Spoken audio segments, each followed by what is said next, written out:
जो एक पेड़ पर आराम से बैठा है और अपनी माँ को देख रहा होता है, जो उस समय नदी में कपड़े धो रही है, और उसका बड़ा भाई जो पास में मछली पकड़ रहा है।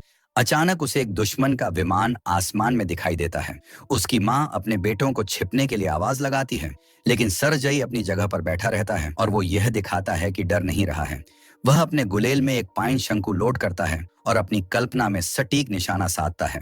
वह उस विमान को मार गिराता है और फिर वह उत्साह से अभिभूत होकर वह अपनी माँ और भाई को पुकारता है, लेकिन वहां कोई नहीं रहता है। इस कारण दृश्य फीका पड़ जाता है, क्योंकि वो सिर्फ एक सपना था। वो सपने की दुनिया से तब बाहर आता है जब एक पड़ोसी उसे जगाता है और उसे बताती है कि तुम्हारा परिवार मारा गया है, और उसे यहाँ से भागने के लिए कहती है, क्योंकि उसके परिवार पर दुश्मनों की मदद करने का आरोप लगाया गया है। इसलिए अगर दुश्मनों ने उसे पकड़ लिया तो उसका वही हाल होगा जो उसके परिवार का हुआ था।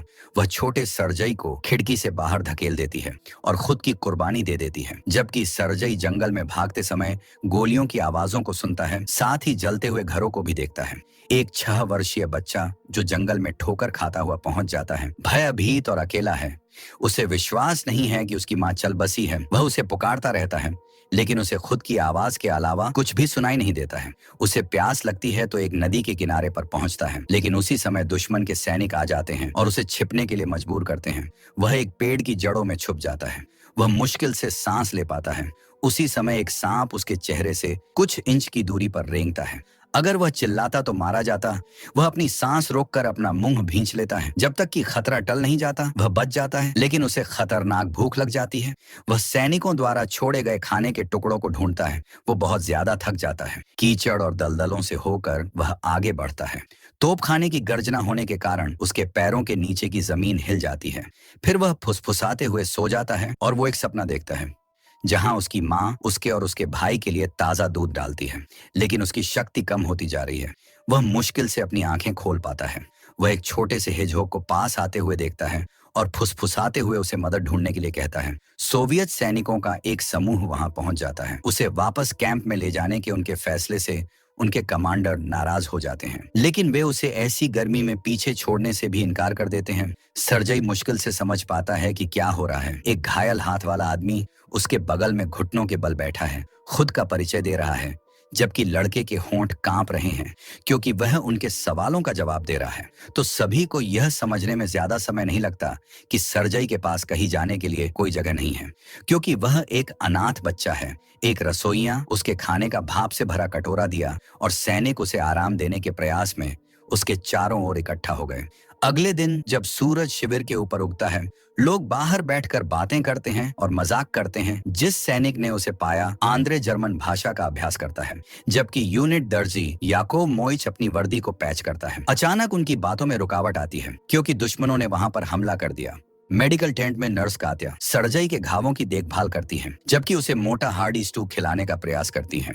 नर्स काया को छोटा बच्चा बहुत प्यारा लगता है। वो उसे खूब बातें करती है। खतरे से घिरे हुए समय में बड़ा हो रहा लड़का एक ही विचार से ग्रसित है कि कैसे एक मजबूत आदमी बन सकता है और ऐसा व्यक्ति बनना जो दूसरों की रक्षा कर सके। जबकि आंद्रे और नर्सें एक आवारा बकरी को शिविर में ले जाती हैं। कमांडर कैटोव सरजई से मिलने जाता है, तुरंत महसूस करता है कि लड़का उससे कितना गहराई से जुड़ गया है। सरजई की नजर में वह एक पिता की तरह है, एक रोल मॉडल लड़का। उत्सुकता से कमांडर के बहादुरी के पदक, उसकी निजी पिस्तौल देखने के लिए कहता है। कात्या सरजई को खोने से डर रही थी।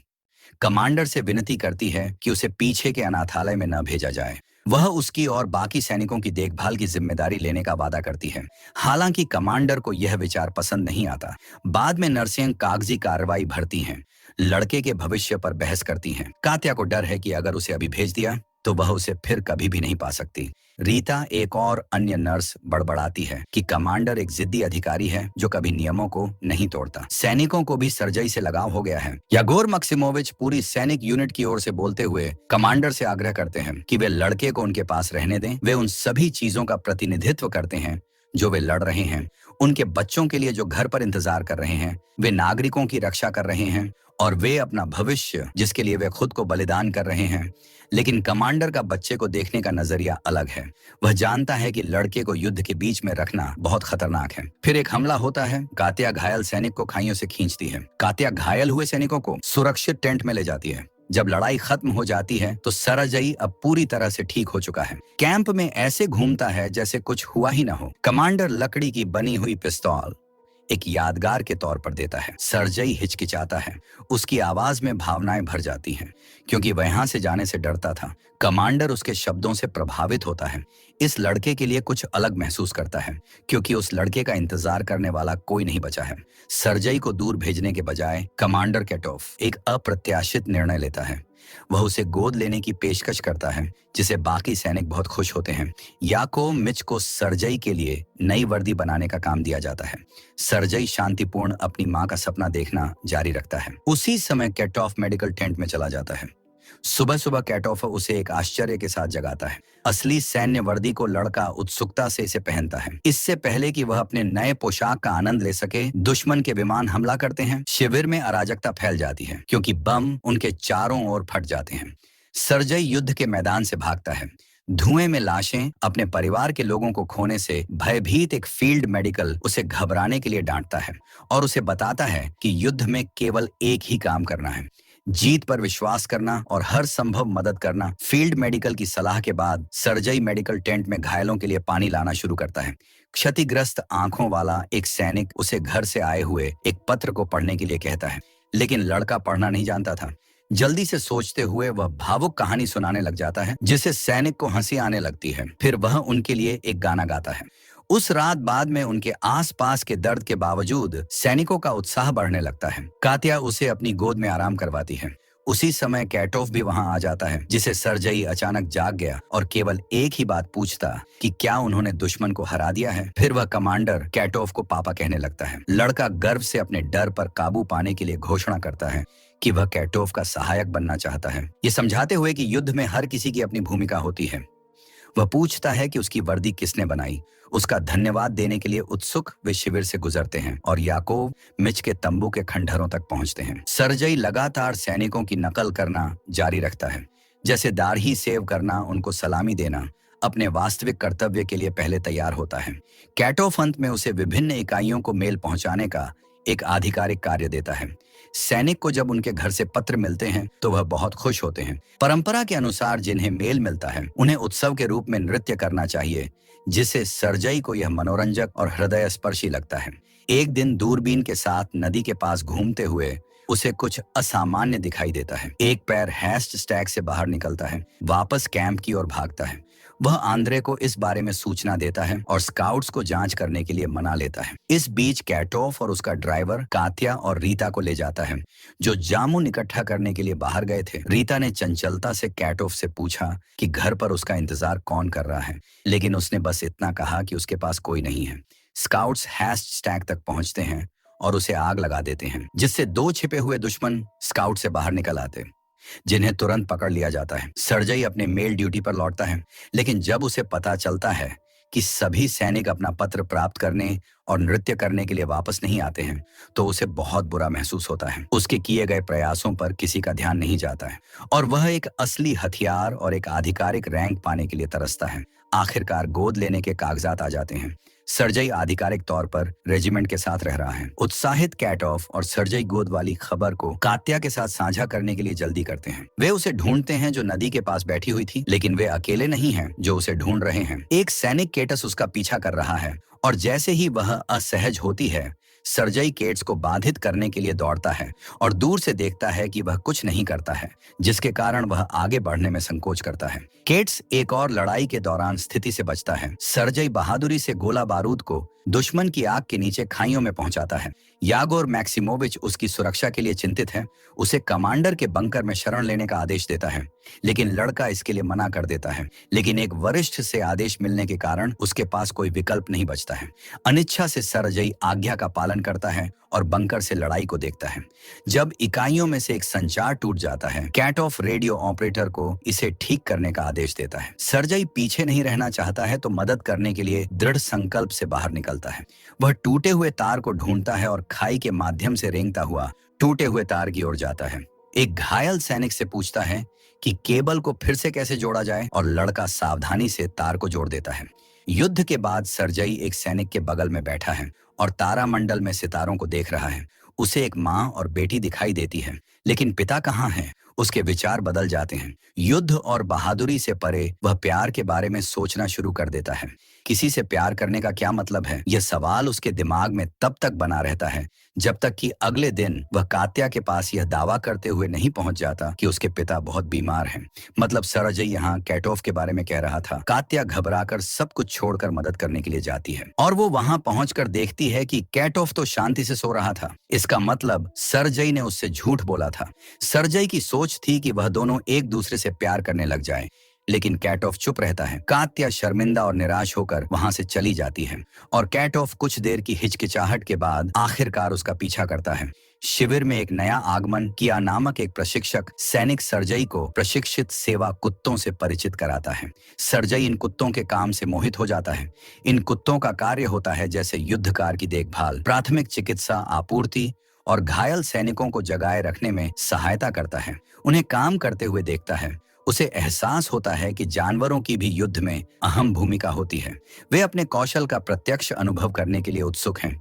सरजई कुत्तों द्वारा खींची गई स्लेज पर सवारी करने के लिए कहता है, लेकिन जैसे ही वे कुत्ते चलते हैं, एक आवारा बिल्ली उनके रास्ते में आ जाती है, जिससे कुत्ते पागल हो जाते हैं और भाग जाते हैं और सरजई को सीधे एक माइनफील्ड की ओर घसीटते हुए ले जाते हैं। अंत में रिजो अपनी मोटरसाइकिल पर तेजी से आता है और कुत्तों के रास्ते को रोककर लड़के को बचा लेता है। इसी बीच कैटोफ और कत्या फिर से मिलते हैं। वह अपने सामान्य युद्ध क्षेत्र के आत्मविश्वास को उसके सामने ढहता हुआ देखता है, लेकिन इस बार वह कुछ कहने में सफल हो जाता है। उनका पल तब छोटा हो जाता है जब आदेश आता है कि रेजिमेंट को इस जगह को खाली करके दूसरी जगह जाने के आदेश आ जाते हैं। सैनिक एक ग्रामीण सड़क पर आगे बढ़ते हैं। अंततः एक गांव में रुकते हैं जहां वे स्थानीय लोगों से मिलते हैं। सरजई अपनी उम्र के बच्चों से मिलता है। जब वे गर्म रसोई में बैठे हुए होते तभी घर का मालिक फर्श में एक छेद की ओर इशारा करता है।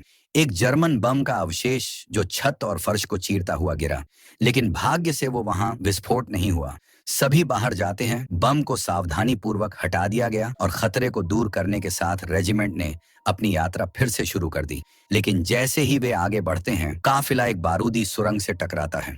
विस्फोट में सरजई वाहन से उड़ता हुआ नीचे गिरता है, लेकिन चमत्कारिक रूप से सरजई सुरक्षित बच जाता है। वे लड़ाई जारी नहीं रखेंगे। उनके लिए युद्ध समाप्त हो गया है। रेजिमेंट अंततः मुख्य सेना शिविर में पहुंचती है, जहां सरजई और कैटोफ को जनरल के सामने लाया जाता है, जो हमेशा जिम्मेदारी के लिए आगे रहते हैं।